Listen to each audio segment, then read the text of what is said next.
20 years ago, on a chilly evening in late autumn, a man named Thomas Gray was driving home from work when he noticed a small figure huddled on the side of the road near the city's orphanage. She couldn't have been more than 6 years old, thin and trembling, her knees pulled tight to her chest as if she were trying to disappear into herself. The glow from the streetlight revealed wide brown eyes filled with fear and exhaustion. Something in that child's face struck Thomas's heart like lightning. He could have kept driving, convincing himself it wasn't his business, but that single glance pierced his soul. He slowed his car, parked, and walked toward her with a cautious gentleness. The girl didn't speak at first. Her name, he would later learn, was Emily.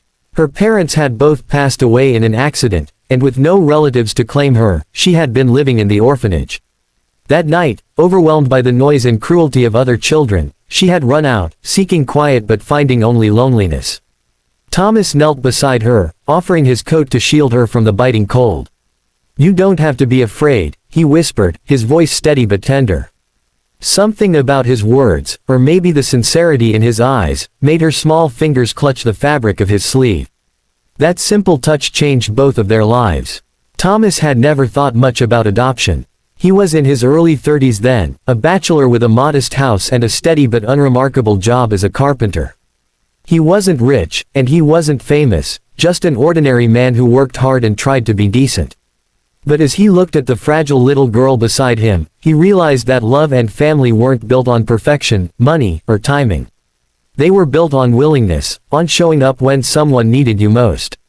A few months later, after endless paperwork and background checks, Thomas walked out of the orphanage holding Emily's hand, not as a stranger, but as her father. The first years weren't easy. Emily had nightmares and would wake up crying, calling out for parents who could no longer answer.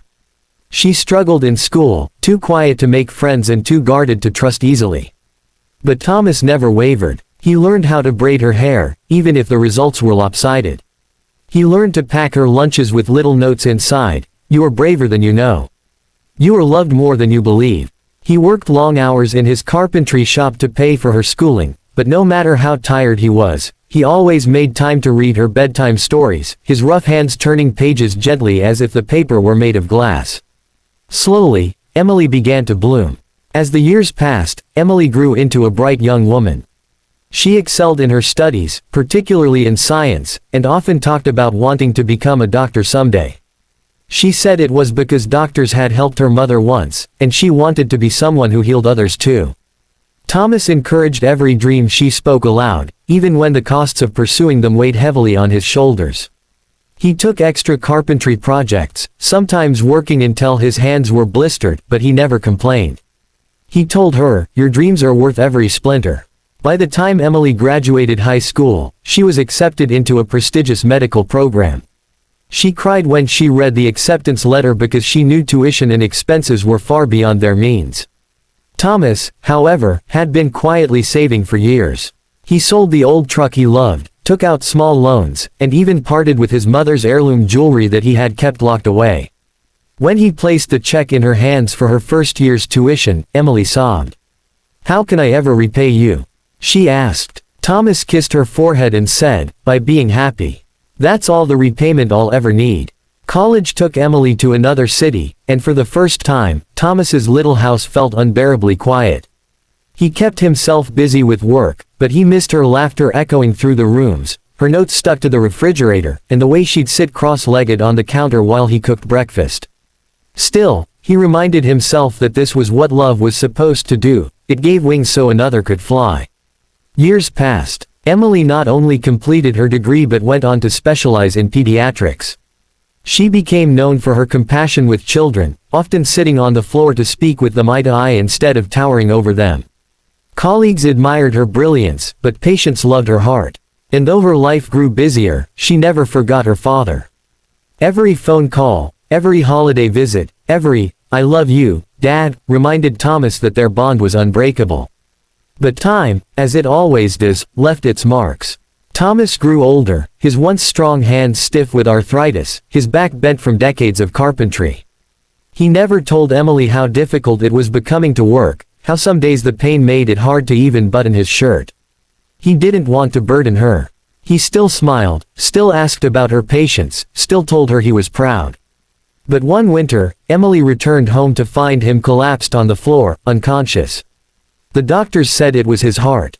Years of overwork, stress, and untreated symptoms had finally caught up to him. Emily sat by his hospital bed, her hand clutching his the same way she had all those years ago under a streetlight. This time, however, she wasn't the child in need of saving. She was the one with the power to heal. For months, Emily rearranged her life. She transferred to a hospital closer to his town. She paid off his medical bills, refusing to let him worry about money. She renovated his home to make it easier for him to move around. She even took over the carpentry shop, not as a carpenter, but as a manager who hired skilled workers, ensuring her father's legacy of craftsmanship lived on. Thomas protested at first, insisting he didn't want her sacrificing for him. But Emily would only smile and say, "You spent your whole life sacrificing for me. Now it's my turn." It wasn't just the financial help. Emily repaid her father with love multiplied. She made time every evening to have dinner with him, even if it was something simple like soup and bread. She brought laughter back into the quiet house. She reminded him daily that he was not alone, that family wasn't about what one could give, but about walking together through every season of life.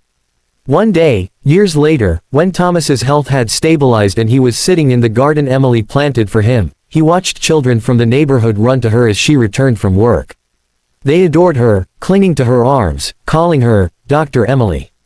He listened as she bent down to their level, her voice warm and patient, the same way he once knelt beside her on that cold night decades ago. Tears welled in his eyes as he realized he wasn't just witnessing his daughter's success. He was witnessing the ripple of love he had set in motion long ago. Emily noticed his tears and sat beside him. "What's wrong, Dad?" she asked. "Nothing's wrong," he whispered, his voice thick with emotion. "I'm just grateful. I thought I was giving you a family when I adopted you, but in truth, you gave me one. And you've repaid me 1,000 times over, not with money, not with gifts, but with the woman you've become." Emily took his hand, her eyes shining. "Then let's call it even," she said with a soft laugh. But in her heart, she knew she could never truly repay him, because love like his was beyond price. All she could do was carry it forward, into her work, into her patients' lives, into the children she might one day adopt herself. Thomas passed peacefully a few years later, with Emily holding his hand, whispering stories from their shared life until his final breath. The world might have remembered him as just a simple carpenter, but Emily ensured his legacy was eternal. She funded scholarships in his name for underprivileged children, telling each recipient the story of a man who chose to love when he had no obligation to. "He believed in me before I believed in myself," she would say. And that kind of faith can change a life. Even today, long after his passing, Emily still visits the old streetlight where it all began. She sometimes stands there with a coat over her arm, remembering the man who saw a lost little girl and chose to stop, to care, to love. And as the years stretch on, she carries his lesson everywhere she goes, that kindness, no matter how small, can echo across decades, transforming lives in ways one may never imagine. And so, the story comes full circle. A man who had nothing extraordinary but his heart adopted a little girl who had nothing at all. 20 years later, she repaid him not just with care, but with a love that honored his every sacrifice. Their story is proof that family is not always bound by blood, but by the quiet, unshakable decision to love someone as your own. In the end, Thomas's wish was fulfilled. Emily was happy. And that happiness was the greatest repayment of all.